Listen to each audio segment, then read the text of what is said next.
जिस तरह से कोई भी पूजा होती है तो गणेश जी की पूजा सबसे पहले की जाती है ना, वैसे ही जब इंग्लिश सीखना चालू करते हैं प्रियांशु भैया तो सबसे पहले ये 4 चीजों की पूजा की जाती है। मतलब ये 4 चीजों को सीखना भयंकर जरूरी है।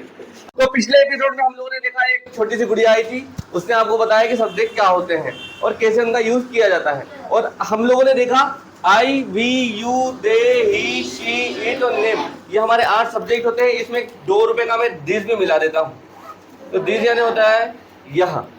अब हम लोग सेकेंड नंबर पे बात करते हैं हेल्पिंग वर्ब की। तो जिस तरह से हमारे नाम के बाद में हमारा सरनेम भयंकर इंपॉर्टेंट होता है, इंपॉर्टेंट नहीं भयंकर इंपॉर्टेंट होता है। जैसे कि मेरा नाम अंकित, अगर मैं अवस्थी लगाऊंगा तो बहुत सारे अंकित है ना। यदि मैं अथर्व बोल रहा हूँ उसके पीछे अगर जोशी नहीं चिपका रहा हूँ तो बहुत सारे अथर्व। अगर मैं चेतन का नाम ले रहा हूँ उसके पीछे राजपूत नहीं लगा रहा हूँ तो बहुत सारे हैं। ठीक है, जिस तरह से हमारे नाम के लिए हमारा सरनेम बहुत जरूरी होता है, हमारी पहचान के लिए हमारा सरनेम बहुत जरूरी होता है, उसी तरह किसी भी सेंटेंस में हेल्पिंग वर्ब बहुत ज्यादा जरूरी होता है। इसी हेल्पिंग वर्ब के माध्यम से हमको हरमन भैया पता चलता है कि हम लोग सेंटेंस प्रेजेंट में बोल रहे हैं कि पास्ट में बोल रहे हैं कि फ्यूचर में बोल रहे हैं। आप लोगों ने कहीं ना कहीं सुना होगा इज एम आर, बोलो सुना है? नहीं भी सुना हो तो भी बोल दो। पास्ट में आपने सुना होगा वॉज वर, सुना होगा। आपने फ्यूचर में सुना होगा विल बी, शैल बी, सुना है? आपने हैज हैव सुना होगा, आपने हैड सुना होगा, विल हैव सुना होगा। मतलब ये बहुत सारी, फिर पूरे मॉडल्स कैन से लेके माइट तक, कैन से लेकर माइट तक। ठीक है, आपने डू डज सुना होगा, डिड सुना होगा।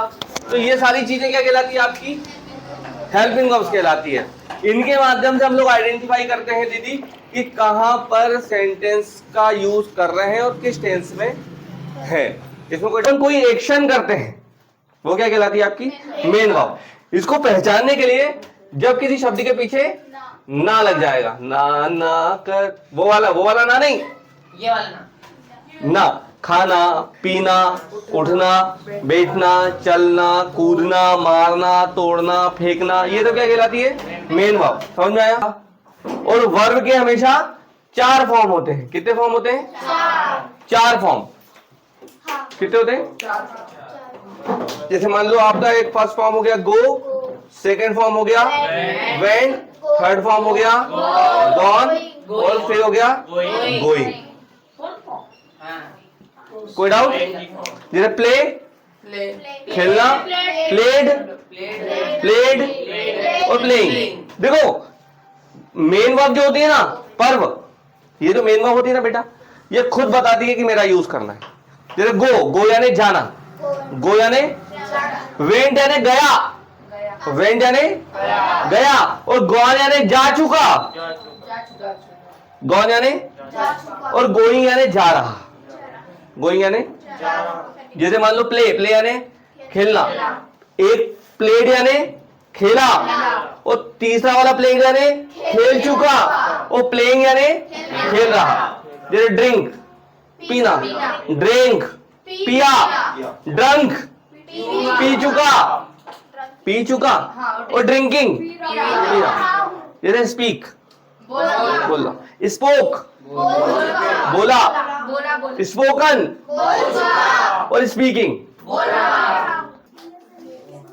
समझ में आया? ये डिपेंडेंट। सुनो, कौन सा गाना था? जाने मेरी है मैं तेरा, हाँ जी तेरा तू कर ले यकीन। तो इसलिए लैंग्वेज पे ध्यान दो, सेंटेंस पे ध्यान दो और उसके स्ट्रक्चर पर ध्यान दो। तो सबसे पहले सब्जेक्ट लगाते हैं, फिर उसकी हेल्पिंग वर्ब लगाई जाती है, फिर उसकी मेन वर्ब लगाई जाती है, और फिर सबसे लास्ट में लगता है पर ऑब्जेक्ट। क्या लगता है? ऑब्जेक्ट। अब ऑब्जेक्ट क्या होता है? जैसे अपन ने एक सेंटेंस लिखा कि मैं चाय खाता हूं, सॉरी चाय पीता हूं। ठीक, मैं तो क्या हो गया आपका?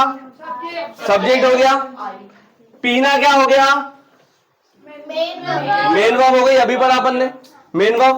और क्या पी रहा हूं मैं? तो ये चाय क्या हो जाएगा आपका? ऑब्जेक्ट। जैसे मैंने एक सेंटेंस लिखा कि वह क्रिकेट खेलता है, वह क्रिकेट खेलता है, तो वह क्या हो गया? सब्जेक्ट हो गया। खेलना क्या हो गई? मेन वर्ब हो गई। और क्या खेल रहा है? तो क्रिकेट क्या हो गया? कभी भी जब आप स्पोकन करोगे या सेंटेंस बनाओगे तो सुहानी दीदी सबसे पहले अपन सब्जेक्ट लगाएंगे बहन, फिर हेल्पिंग वर्ब लगाएंगे, फिर मेन वर्ब लगाएंगे, फिर ऑब्जेक्ट लगाएंगे। इस तरह से अगर आप सीक्वेंस बनाकर सेंटेंस बनाओगे तो आपका सेंटेंस कभी भी गलत दक्ष नहीं होगा।